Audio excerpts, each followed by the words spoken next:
Welcome, everyone, to Creating a Family. Talk about foster, adoptive, and kinship care. I'm Dawn Davenport. I'm both the host of this show as well as the director of the nonprofit creatingafamily.org. Today, we're going to be talking about the art of talking with kids. If you've got kids, you know that talking to them is important and that sometimes it's more art than science. We will be talking today with Rebecca Rowland. She is a speech pathologist, writer, and a Harvard lecturer. Her book, The Art of Talking with Children, shows you how to enrich your interactions with the kids in your life and build the skills they need to thrive. Welcome, Rebecca, to Creating a Family. Thanks for having me. What led you to write a book about the art of talking with kids? Well, I'm the mom of 2 kids myself, as well as a speech pathologist. And what I realized when raising my own children is that we actually don't spend a lot of time really focused on the everyday interactions that we have with our own kids. And I knew a lot about the power of conversation to build children's skills in so many areas. But I felt that even myself, being a professional, I wasn't spending much time or attention actually thinking about our interactions. So I really was motivated to understand that as a journey and to help other parents and caregivers do so as well. You know, it makes sense. It does feel like we talk to our children all the time. Please make up your bed. Dinner is ready. I'm telling you guys, stop hitting your brother. You know, take your finger out of your nose. There is a lot of, it's constant. I mean, it feels like at the end of the day, it's like, I don't want to hear anybody talk. And yet I realize that not all talk is the same. You have a term that you use called rich talk. First, what is it? And then why is that important? Yeah, so I developed this term, rich talk, to think about exactly what you're saying of how do we get beyond these more logistical conversations. So things like make your bed and get your soccer cleats and things like that, to things that are more meaningful, to actually conversations where we feel we're connecting with our kids are connecting with us, and we actually are changing in the process in some way. Maybe we're resolving a conflict, or maybe we're thinking of a new insight, or our kids are, or maybe we're trying to understand how the other person feels. So things that are actually kind of at a higher level and deeper than the conversations we may have on autopilot. Mm-hmm. The mundane conversations that are necessary just to keep the family moving, literally and figuratively. So yeah, but the opportunities exist for us to take it deeper. Okay. So you talk about in the book, The Art of Talking with Children, about different types of conversations. What are some of the different, which I assume we mean conversations of rich talk. So what are some of the different types of conversations we should be having with our kids? If you can just list the types, then we'll go into detail about the different types. Yeah. So in terms of different types of conversations, there's so many areas that we could help kids with, but I've really zeroed in on a few key areas to really support children. So one of them would be, how do we help children learn more deeply in terms of the conversations we have with them every day, not just in school, but even when we're at home? How do we actually help them be more curious and think more deeply? Similarly, how do we help them become more empathetic? We know that empathy isn't something that kids are always born with. We actually have to develop it. So how do we help them in their conversations? Similarly, how do we build their social skills? How do we help them resolve conflicts? How do we help them become more creative and playful? And also, how do we help them embrace diversity and actually celebrate differences in the people around them? So not just differences in maybe skin or hair color, but differences in thinking and temperament and personality and so on. And all of these conversations are things we can have with them, not in sort of one big chunk, but really woven throughout the day in all these kind of quieter moments of the day. Exactly. I mean, there's so many opportunities, if we're looking for them throughout the day, to have these conversations.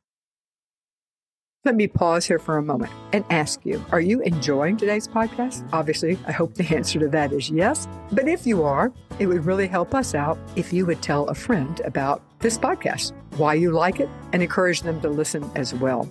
It would help us improve our mission. Our mission is to strengthen families, and your telling others about this podcast is a step in that direction. So please let your friends and family know about the creatingafamily.org podcast. right, now let's dig deeper into some of the rich talk conversations, deep talk, whatever, that we should be having, or it would help our kids if we were having with them. You talked about the first one you mentioned was learning. Can you explain what you mean and then give us some examples?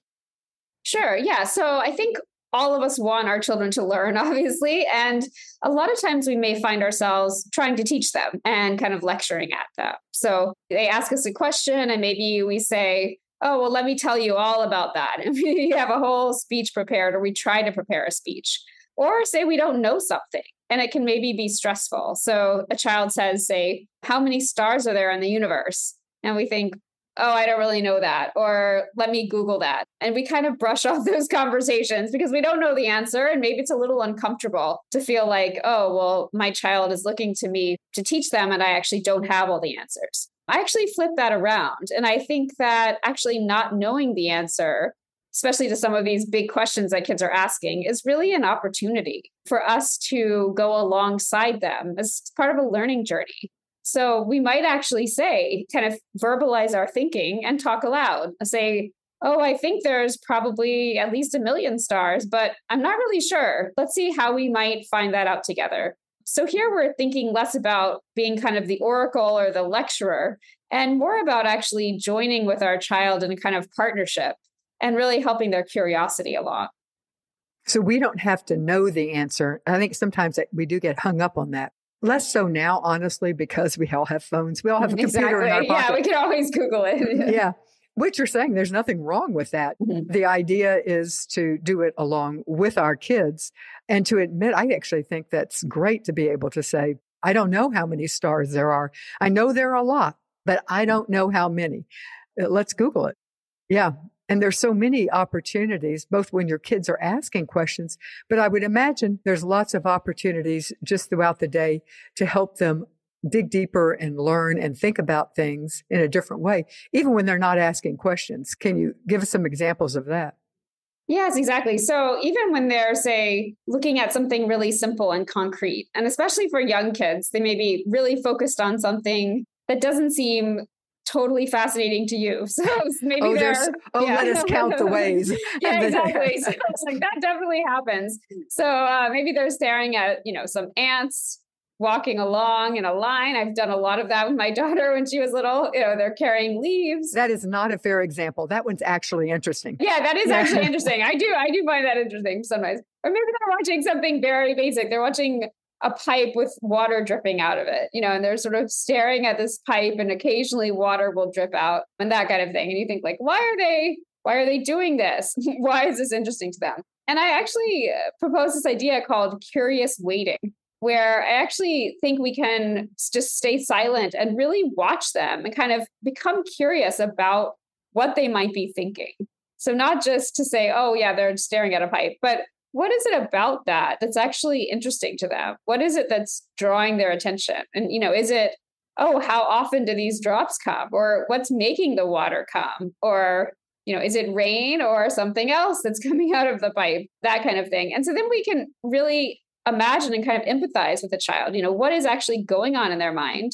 And then ask them to kind of explain, just to say, oh, tell me more. Or what about that is interesting to you? And in these moments, we actually get to know a lot more about our children, what they're thinking, what's engaging to them, and so on, than if we just said, oh, yeah, it's a pipe, let's move along. So taking that time, I think, is really important, especially when you're not sure what a child is really thinking. Mm-hmm. And engaging and asking them. Exactly. And really just also thinking aloud. So I think even those small moments, we have a chance to say, oh, well, let's think, you could even think about gravity, what's making the water fall downwards? What's making, what's stopping it? There's so many different things you can talk about. And really just taking those simple moments to say, well, we don't have to have great conversations based on large topics or big abstract questions. We can actually have great conversations focused on something as simple as that. Mm-hmm. Mundane, is that right? Exactly. Exactly. Another conversation you recommend that we as parents, or not just only parents, but adults in children's lives have with our kids is empathetic conversations, I would assume, to elicit empathy in our kids.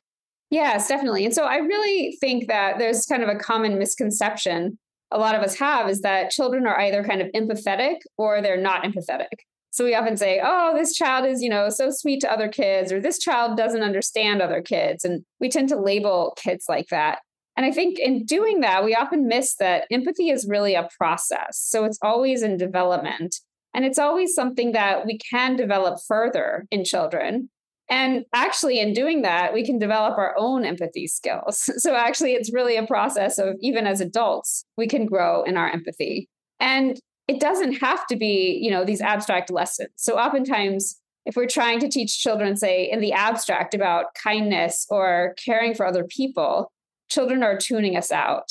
So I think what's really important is to focus on actual situations or times when a child is wondering something or has a question or even makes an unkind comment about someone, and taking that opportunity to say, well, let's, imagine what that person might be facing. So really even trying to move into that other person's perspective, that can be a really helpful way of really building empathy in the moment rather than feeling like we're going to, abstractly talk about it, which often goes over many kids' heads. Yeah, I think that there's so many opportunities when you're reading to your children. And that's such an opportunity to go off the script and to talk about kindness of one of the characters, or what would that character be feeling when that happened. And TV shows as well. What do you think about CoComelon doing that or whatever? Of course, that would require oftentimes when our kids are watching TV, honestly, we're using it as a babysitter. And as long as it's done in moderation, It's probably an effective one. So TV might not be the best example, but certainly with children's books or, now they've got storytelling podcasts, things that you're engaging with your child, utilizing that. And books are such a good one. Exactly. One thing to keep in mind is that it's actually great to interrupt when you're reading a story. So sometimes we think, oh, let's just read the story and just get through the story. But actually, there's a lot of research showing that kind of when we do let kids interrupt, or we do interrupt, not all the time, but, sometimes ourselves and ask those questions, we really can support a lot of these learnings because it's right in the moment, right? When kids are really thinking about it. That's such a good point.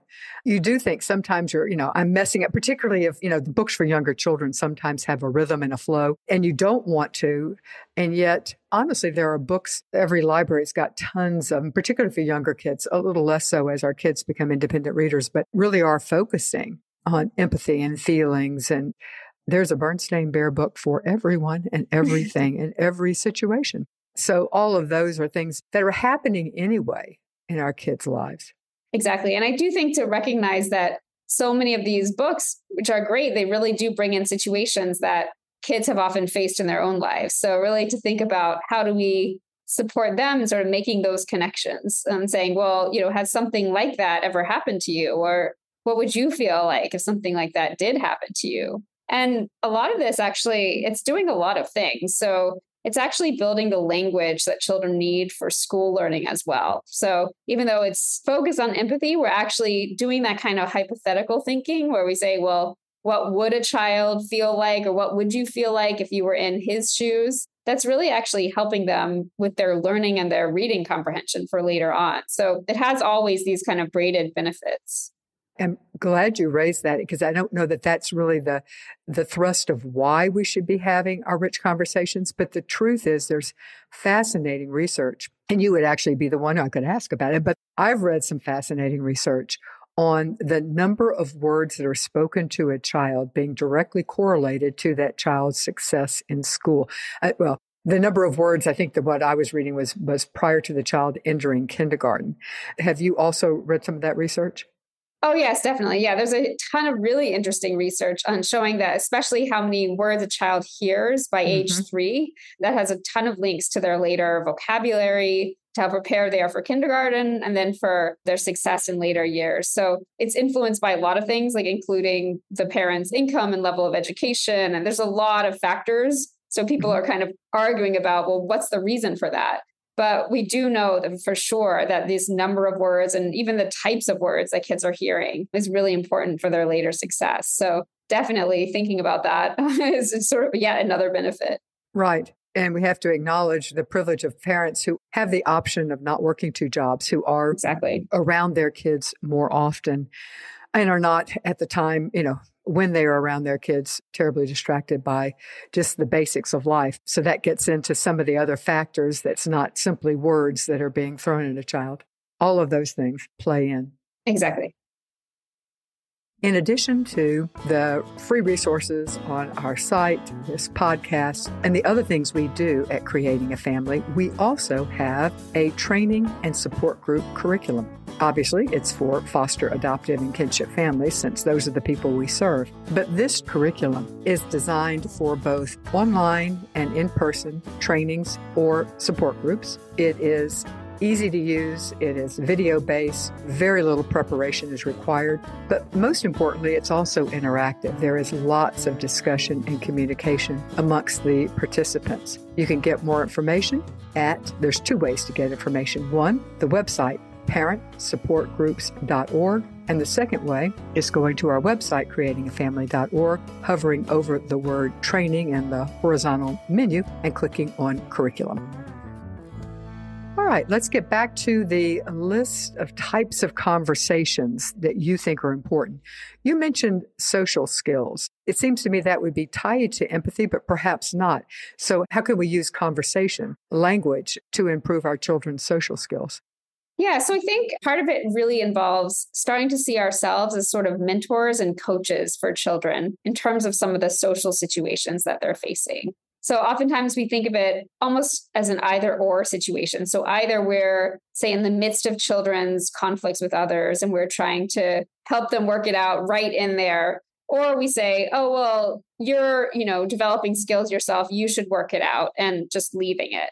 So I think there's really a third option where we do allow them independence. We do allow them a chance to work things out with friends or with classmates, but we also allow ourselves and them to step back and have some reflective time after the fact and talk with them about things like, well, how do we know that a friendship is good for us? How do we know if a friendship is starting to become negative or having negative implications for some of the other classmates? And we often don't think about kind of children's social skills as also in development sort of over time in the same way as empathy. So some children may say immediately learn to make new friends, but other kids may have really great language skills. At the same time, they really have trouble entering friend groups and they just don't know, what do I say to make new friends? Or what do I say to these new kids on the bus?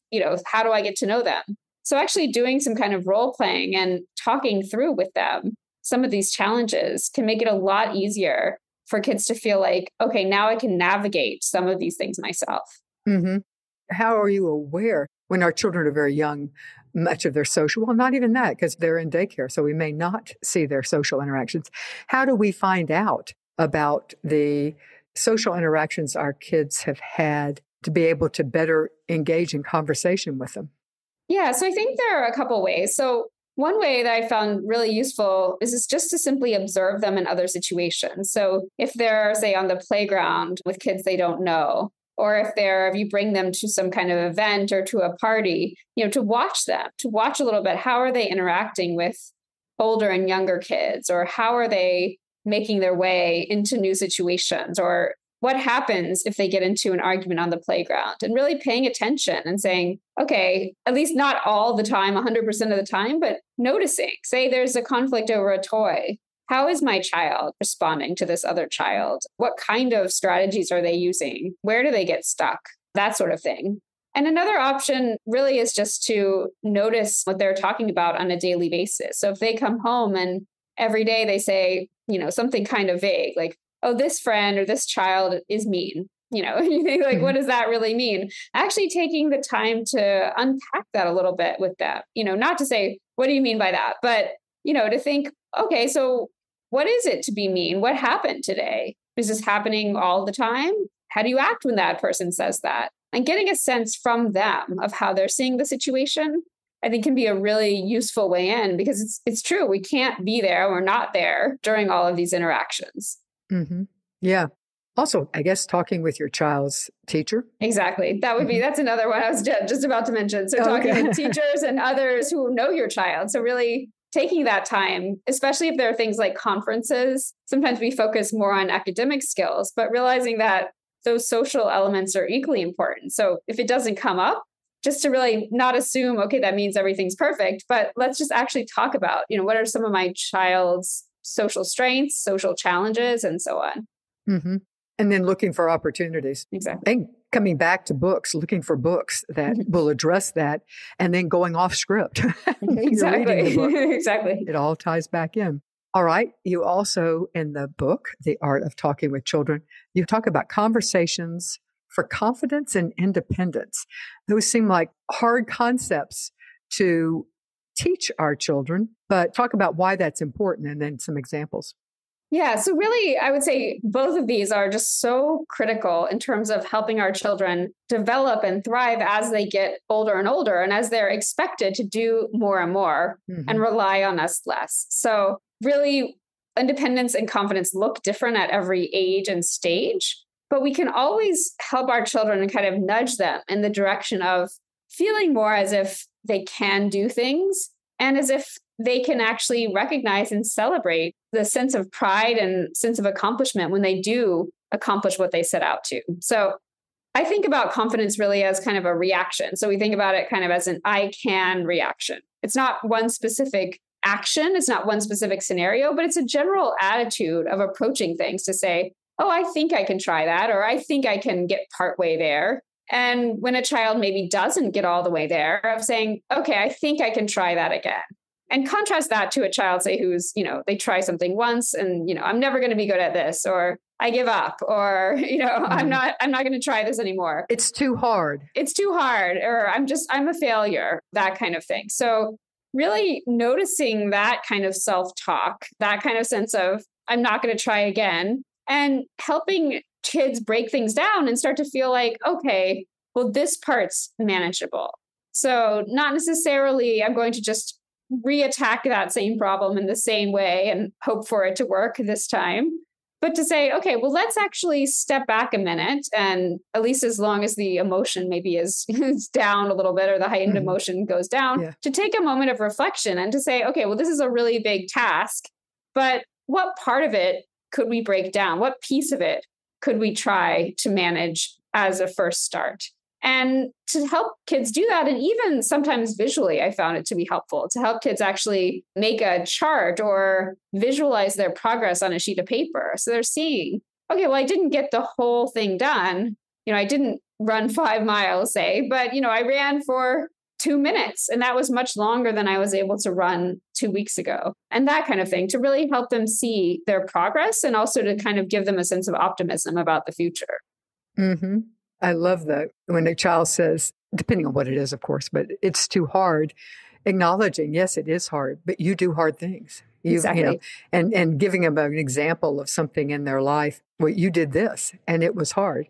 Exactly. So that, And I think definitely validating that, it does feel hard for a child. So I think sometimes we get into this knee-jerk reaction of, it's not that hard, or, it'll be pretty easy. When for a child, it feels really hard. So acknowledging kind of that the both things are true kind of thing, that it can be really hard. And I think you can probably do it, or let's see how far you can get if you try it.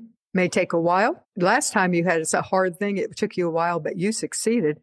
And that's how we succeed with hard things. How does that tie into independence? And what type of conversations can we have that would lead to our child's independence?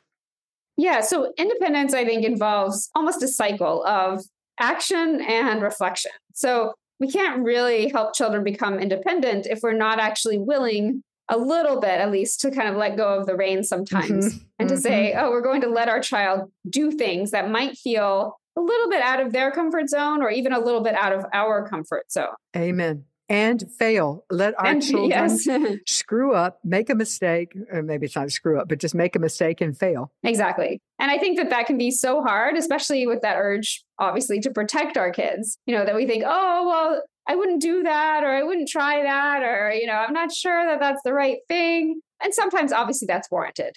But at other times, we can think, well, what really could happen? What's the worst that could happen? And if it's simply that the child could fail and be upset, really, I think that's something where we might need to say, okay, well, let's let the child do it. Let's let the child fail and then maybe come back from the failure. And the goal is to really help the child come back from the failure with a sense of resilience and a feeling that, okay, well, it didn't work this time. What can I strategize for the next time? Mm-hmm. And so I think sometimes helping them with that, talking through the strategies can be really helpful. So the why of why it didn't work, this can help kids feel like, okay, well, I can still be independent. I can try this in a different way rather than the default being, oh, it didn't work. So now I'm going to go back and not do it, or I'm going to let you do it for me instead. Mm-hmm. I think sometimes that can be an initial reaction that kids have of, oh, it was too hard.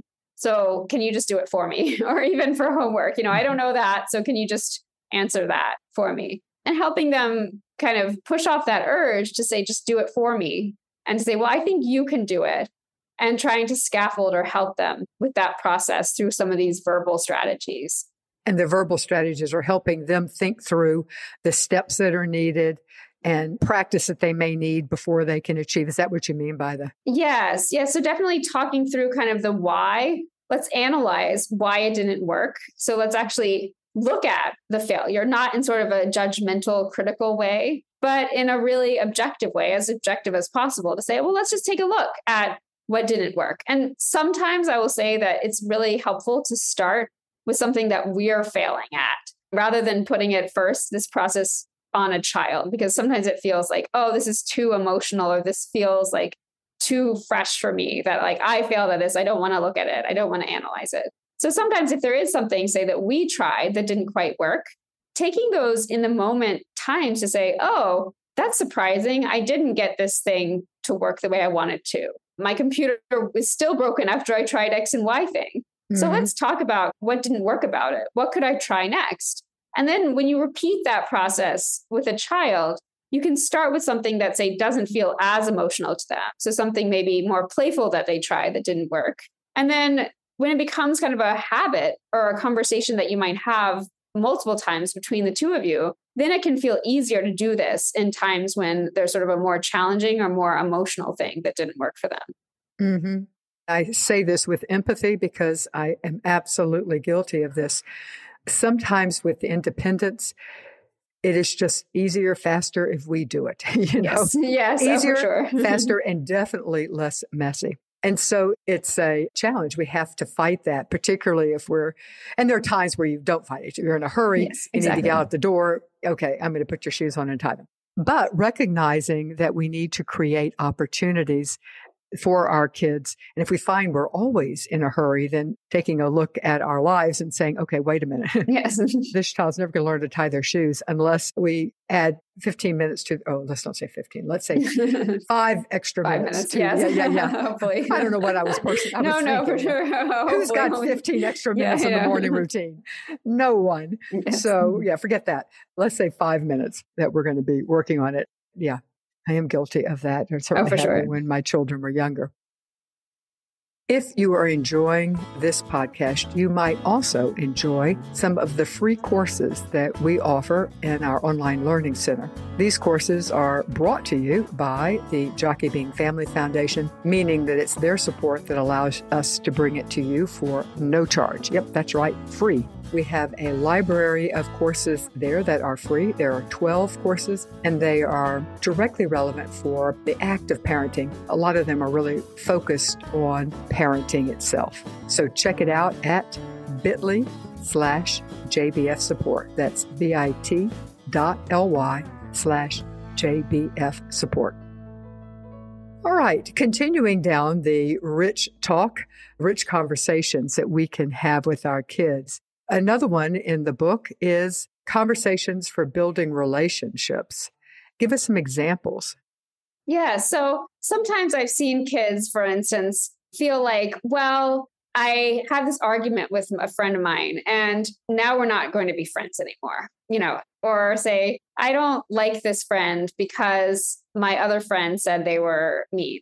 And so really this logic of children often having trouble not only making friends, but actually managing their relationships and figuring out, well, how do I come back from an argument? Or how do I actually move past a misunderstanding in a way that will help strengthen the relationship rather than tear us apart? And I see this a lot in terms of conflicts. So a lot of times, if we actually explore conflicts from a more empathetic angle, it can ironically teach us a lot about the other person and about ourselves. So say, one child wants this part of the cake and the other child wants that part of the cake. This is a very basic example, obviously, but talking through, well, what is it about that part of the cake that you want so much? Icing is the answer. It's the icing. Yeah, it I want the answer. icing. I can answer that question for you. Exactly. You don't need to ask. And it's like, okay, well, can we find a way that both of us can have a piece of the icing? Okay, well, you want the blue kind because blue is your favorite color. Okay, well, what about her? Does she care about blue? Maybe she doesn't. Okay, so that kind of thing. So we actually start to work through, well, who cares about what? How can we make that each person get kind of their biggest priority, even if they don't get everything that they want?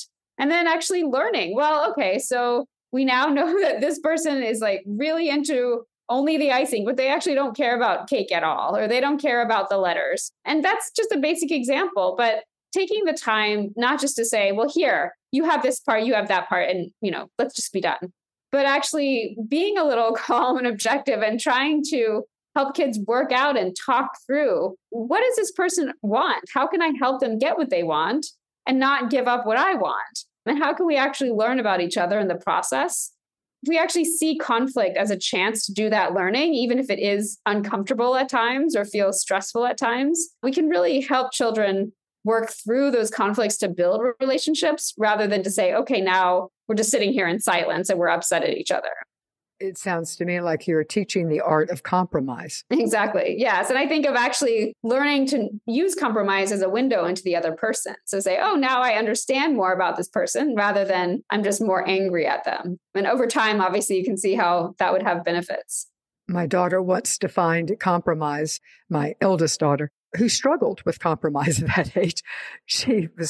Her brother said, what does mom mean when she says we have to compromise? And I had set them down and they said, you need to sit here and then figure out a compromise. And he said, what does mom mean? Which I think he probably knew, but she said, it means we talk and neither one of us gets our way. I thought, well. Yeah, that could happen too. That's definitely a possible outcome. Yeah. Well, yep, that's pretty much what compromise is. Yeah. And you're going to sit there until you figure it out. So, yeah, I think that the art of compromise is, obviously, since I did it a lot with my kids, I think it is so important. I think sometimes parents get into this thing where if they compromise with, let's say we were talking with a 3-year-old, no, I'm not going to put on my shirt. Parents feel like if they go into negotiation that they're giving in, they're allowing this child to have control and things that they shouldn't have control on. And I'll grant you that I agree that sometimes that is something that we have to be aware of. But it seems to me that compromising, even using such a mundane example, is a way of teaching the concept that, all right, how can you get part of what you want? You don't want to put on your shirt right now. Mm-hmm. Okay, well, you want to go brush your teeth first and then come back and put your shirt on? That would be a compromise. And then I also believe in formalizing the compromise with the shaking of a hand or something along those lines to help them remember that they actually did compromise. What are your thoughts on that? The parents feeling like they're just encouraging poor behavior. Yes. No, I definitely agree that there's time and a place for saying, okay, it needs to happen this way, and for even maybe giving a reason for why it needs to happen that way. This is definitely not, say, an argument for permissive parenting or saying, oh, whatever, let's just, if you don't want to do it, okay, that's fine. What I am saying, and I definitely agree with you, is that really to think through, well, what part matters and what part doesn't matter. Exactly. And so, if it's like, it doesn't really matter if my child puts their shirt on first or brushes their teeth first. It's really just sort of both of them need to happen. To actually let your child know that, to say, well, both of these things need to occur to get out the door, but you can choose the order. And actually so many kids just feel they have such a lack of agency and choice that they are kind of putting up these walls about things that really don't matter, at least don't matter to us. Well, so, and there are certain developmental stages. Exactly. 3-year-olds, late 2-year-olds are just doing it to learn the power of the word no. Exactly. And that's okay. But it seems to me teaching compromise gives them using that as okay, yeah, you're right. The order doesn't matter here. You get to choose. But I get to say that both teeth and shirt have to be on. Exactly. Yeah. And even to give a reason, it's cold outside. So yes, to leave the house and go to school, we're going to have a coat. But, which of these coats you wear, you can choose. What's your favorite today? Which one do you prefer? even sometimes changing the question in some way. So the child is about coat or not coat. And maybe you can make the conversation more about, well, which of the coats can often give that sort of sense of choice and agency without making the argument where we're just both digging in our heels. And I think that sometimes it is that when a child puts up this no, it can be very triggering, I think. And we just say, well, no, it has to be that way. And so we kind of get into this back and forth when really it doesn't have to be that way. And it's more that the emotions are kind of heightened on both sides. On both sides. And that is because sometimes this is not the first no you face Exactly. this morning when you're trying to get out the door. And sometimes you're just, okay, no, but, right. And that's okay too. But what you're sure. saying is, let's use these as opportunities to deepen our kids' ability to build relationships, to be able to understand how life works and using conversation to move us there.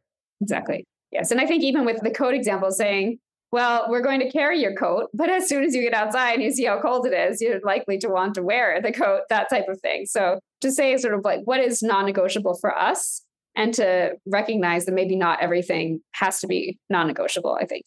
Yeah, exactly. And quite frankly, with the coat example, I was a big believer in I might stick it in the car, but if they wanted to freeze, I really didn't care. Exactly. That's the thing is I think, kids are going to figure that out themselves pretty just quickly. Set it near them. And after after they've been outside for a while, they will put it on. Yes. That comes into the old pick your battles. Yes. And your cold is not my battle. Right. Exactly. Your discomfort, I should say, is not my battle.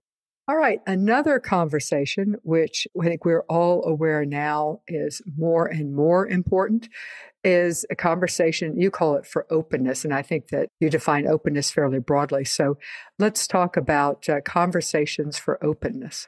Yes, definitely. So I really think that as kids are developing, it's so important that we actually support them in taking kind of a fundamental attitude of it's actually interesting and helpful and good that I meet and interact with people who are different from me in whatever way. Because I think sometimes kids gravitate towards what's familiar.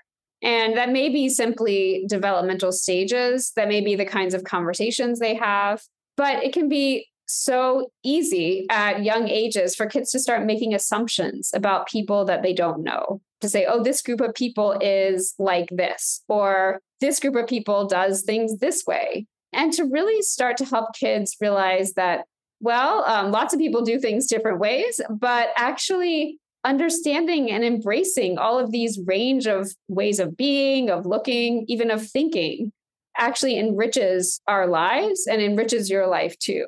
Because they're going to encounter differences in so many different areas. And that's partly why I define openness so broadly, because, there's differences in the way we think, the way we look, our religion, our beliefs, so many different areas. And I think it all starts with just cultivating this attitude of actually difference is good and difference enriches our lives before we start on any of these specific conversations. And I don't know that you specifically mentioned this, but it's easy for kids at a very young age to pick up on one difference would grant superiority to one group. That group is not as good as this group. And that speaks for surrounding our kids with a lot of diversity. Exactly. So that they don't see that. And one way, although certainly not the only way, nor even the most important way, is I come back to children's books, making certain that the main character in some of our kids' books are a different religion, or a different race, or a different ability, and not just the supporting character, and that the hero is a kid in a wheelchair. We see that so oftentimes it's the sidekick, not the main character. And being aware, and once you become aware of it, you look at the books that your child's checking out from the library or the books that you have in your home library and you go, oh gosh. And that takes intentionality. For sure. Yeah. I'll throw out Creating a Family created a guide to raising an anti-racist child. Now that's talking about racial differences, but we go into great depth in that guide, things to specifically be looking for in your children's literature. But that's specific to race. You talk about this as helping our kids become global citizens. And what do you mean by that? Yeah, so I'm really thinking about those differences in international context. So the fact that our children, as they grow up in this very globalized world, are going to need to actually interact with people from all over the world who speak all different kinds of languages, who come from all different cultures, have different races, and so on. And to really help them navigate these things from a perspective of openness is just such a huge gift, because as we're talking about, it's so easy, especially in a world where they're often hearing the news and there's often sort of an us versus them mentality, to really have them pick up on those signals and start to say, oh, well, I don't like these people, or I'm not going to learn that language because, I met this person who speaks that language and I don't like them. So I don't like anybody who speaks that language. And so to kind of create all these categories and lumping people into categories. And in the book, I talk about how we obviously, all of us make categories of things. So this is a natural impulse in some ways to say, oh, I'm starting to understand the world. So I'm putting, these are all tables. These are all, whatever. Yeah. But so when you apply that to people, that becomes really problematic, obviously, because you are starting to create these kind of assumptions or biases. And so especially if we are using books to really help kids think through, for example, oh, I read this character and in some ways they're very similar to me, which is interesting and we can talk about. But in some ways they're really different from me. And maybe they celebrate a different holiday, or maybe they, have a different family structure and so on. And actually to not make the assumption that, oh, it's better if we're all just the same, or let's kind of just pretend that we're both exactly the same. But actually to say, well, there's a lot to be found and a lot to be learned in understanding or exploring that difference. Let's learn more about that holiday. Maybe can we find somebody who celebrates it and talk to them about how do they celebrate it and what's like and unlike our holidays. So to actually recognize and acknowledge that there are these differences between us, but that there's sort of an underlying humanity as well. So helping them always see, well, here's the ties, but we can also celebrate the differences and learn from people who may act or look or believe things differently than us. Mm-hmm. And how would you use conversation with older kids as it comes up in context of the news? Yeah, so I think especially to help starting with what their assumptions are, what they've heard. So a lot of times we may go in and kind of have a pre-planned thing or things we want to communicate, but we may actually be missing what the child's assumptions actually are, or what they have heard and what sense they're making of it. Oftentimes we see that kids who are watching the news may misunderstand aspects of it or may make assumptions that might not entirely be true. So before we go in and say, well, let me explain to you what's happening, or let me tell you, the people in the conflict, actually just ask them basic questions about what they know, what they've heard, and kind of what their questions or wonderings are. Sometimes they might be worried about something you've never even thought about. So to really start with them and kind of a child-centered conversation can be much more helpful in a lot of times than just thinking of an abstract lecture. Do you recommend starting with questions when you have a child-centered conversation? Yes. I think it all depends on if the child is already coming to you with something. So maybe they're saying, oh, I read this thing in the news and I'm worried about it. To really kind of get more specific with them. So before you can really help them or just say, let me just tell you, oh, that's not a big deal, let's not worry about it. Actually, we'll ask them, what is it that you're worried about? What do you think could happen? That type of thing is really helpful just as a window into their understanding and then into kind of what type of conversation would be most useful. So I oftentimes think of it as checking their knowledge, their boundaries of knowledge and ignorance, or even misconceptions before we try to start a conversation. So it doesn't always have to start with questions, but I do think it's a really helpful way to get a sense of their thinking. Mm-hmm. Yeah, that makes sense. Well, the last of the rich conversations that I want to talk about is conversations to promote joy and creativity. It seemed like a good one to end on. So, we all want our kids to be happy. We want our kids to be creative. We want them to live to their full potential. What are some types of conversations how can words help with that, I guess? Yeah, so I think a lot about not just play and play alongside children, but also playful thinking. So this really means that you can obviously do things that are fun with language with kids. So things like puns and riddles and jokes, and lots of kids really enjoy that. And if you don't even, you're not sure of some, you can obviously get books of these and we can talk about them. So that's one way, even if you're saying, well, I don't know any riddles, it's very easy to even take a book and trade. So you read one, the child reads one, that type of thing can be just a really fun activity. But also, I think about playful thinking. So this really means an attitude of questioning and almost what if. So say you're just outside playing with, a truck in the sand. So to think through kind of, well, what if that truck weighed 1,000 pounds? What would it do, if it could go upside down? What would it do in outer space? What would happen if? So asking these kind of imaginative questions and helping children think through possibilities in a really playful way can be a really helpful way to interact, but also to just spark their imagination and their creativity. Mm-hmm. The what if games. Exactly. And I also think to support children, even when they're having a conflict or they're upset about something, in trying to approach it in a more playful way. So it doesn't always mean that we're going to be playful or laughing about everything, but sometimes to say, well, can we break up this conflict or can we break up this situation by actually looking at it more playfully? So what if I was a dinosaur? How long would it take me to put on my shoes? Or what if I was, very, very small? How long would it take me to walk this, amount of distance? Mm-hmm. So to help kids kind of play around with those things, especially in times when things feel kind of stuck or when conversations feel kind of like we're butting heads with each other, it can be also a really helpful way to break up conflicts. Mm-hmm. I will give an example that's relevant to our audience of foster adoptive and kin families. It's from my life. My eldest daughter came home from school very upset. I had dropped her off that day with one of her younger siblings who is not the same race. And somebody at class had said that her younger sibling could not be her sibling because they weren't the same race. And the oldest daughter was furious. She told him that wasn't true or whatever, but she came home still absolutely furious, just fuming. And we had talked about why they might think that. We went through talking about families that don't look alike and how we draw attention, went on and on. Finally, I just said, well, what would you want to do with that person?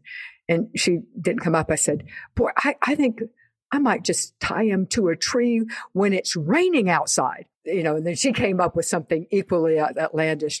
And some of them were rather gruesome, some were not. And so we ended up settling on her best one was I would stuff their mouth full of jalapenos and then I'd put duct tape over their mouth. At this point, we were just laughing and laughing. And I said, we have to stop there because that's the worst thing I could possibly have. Wow. Yeah.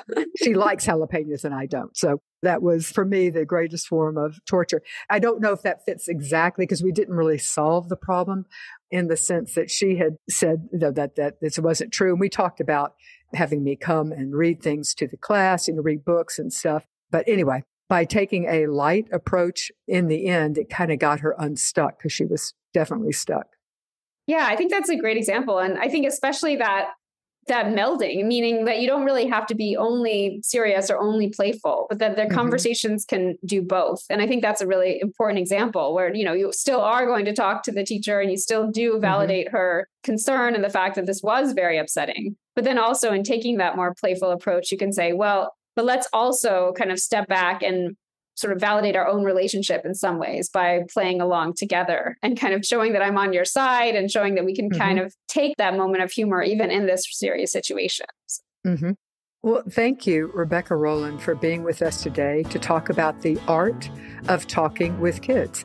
And fortuitously, that is also the name of her book, The Art of Talking with Children. Thank you so much for being with us today.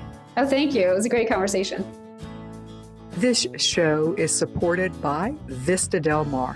They are a licensed nonprofit adoption agency with over 65 years of experience helping to create families. They offer home study only services as well as full service infant adoption, international adoption, home studies, and post-adoption support.